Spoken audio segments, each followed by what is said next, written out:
Everyone thought David died. But what if I told you David, the bleached-haired vampire leader from the Lost Boys, never actually died that night in Santa Carla? In 1987, the Lost Boys ended with Michael driving David through a wall of antlers. A perfect Hollywood death. But the truth tells a very different story. A story of survival, revenge, and a resurrection hidden in the shadows of Santa Carla.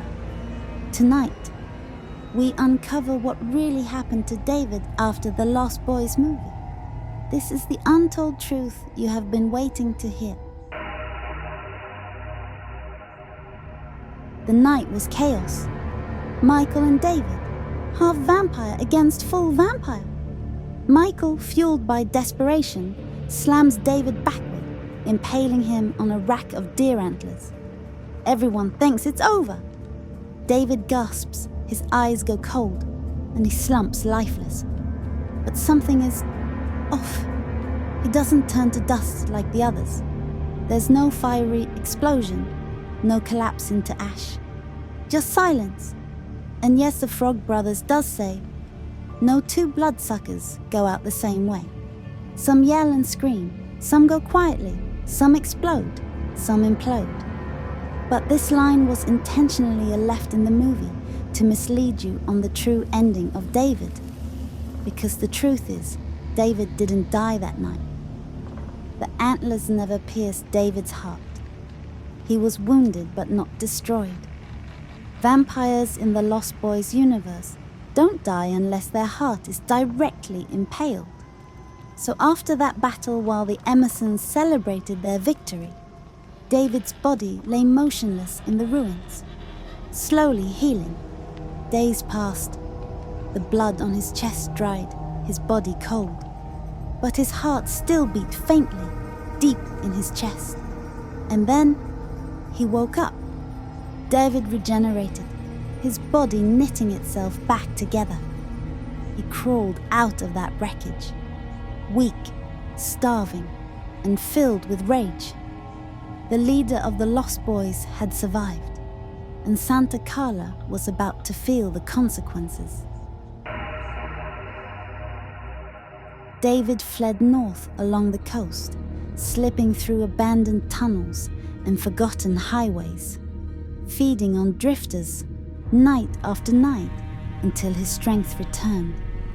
Each kill brought him closer to what he once was, the confident and magnetic predator of the boardwalk. But this time, he wasn't looking for fun. He was looking for power. And that's when he reunited with her, the Widow Johnson, aka the Black Widow. The Black Widow was one of the oldest vampires on the West Coast, a matriarch of blood who had survived countless hunts. Where David was chaos and rebellion, she was calculation and patience. She ruled from the shadows, turning the lost and broken into soldiers for her hidden coven.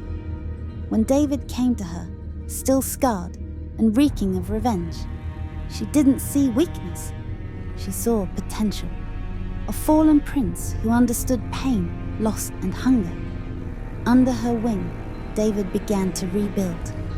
He gathered outcasts, punks, and drifters, the kind of souls no one would miss, and forged them into his new family. But this time, it wasn't about freedom or eternal youth. It was about vengeance. The Black Widow taught him patience, the art of waiting in the dark, striking only when the prey was blind to the danger. And together, they wove a plan that would haunt Santa Carla for years. So while the world believed the Lost Boys were gone, David was evolving. No longer a reckless vampire of the boardwalk. Now a king reborn in the Black Widow's web. Because monsters don't die. They adapt. Years later, the Frog Brothers, Edgar and Alan, had become full-time vampire hunters. But rumors started spreading again in Santa Carla. Disappearances, bodies drained of blood, signs of a vampire resurgence. David re-emerges, scarred, bitter, and burning with vengeance. He builds a new coven of vampires from the ashes of his old gang. They hide in the catacombs beneath the boardwalk, feeding on drifters and runaways. David is no longer the charismatic punk rocker from the movie.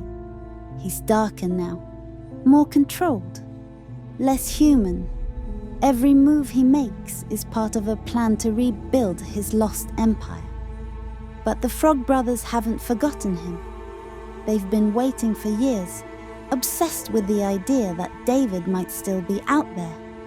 When they finally track him down, Santa Carla erupts into chaos once again. Vampires swarm the boardwalk.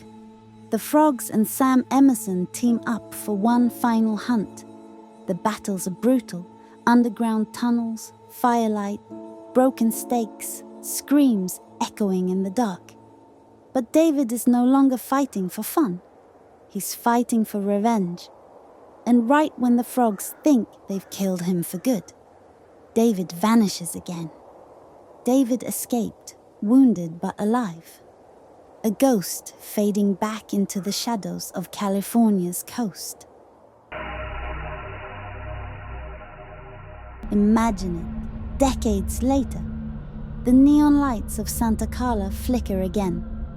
A new gang of vampires rides in from the coast, wearing leather and silver, laughing like ghosts. And their leader? A man with platinum hair, sharp eyes, and that same wicked smile. Because legends don't die. They just wait to be remembered. David's story didn't end with a stake or sunlight. It continued in blood, vengeance, and myth. From a brutal fall in 1987 to his rebirth, David became something more than a villain. He became the eternal spirit of the lost boys. And in the world of vampires, the dead never stay buried for long. Watch the next video popping up now. We're diving into the hidden origins of Max and the widow Johnson, the dark story that explains everything behind David's rebirth.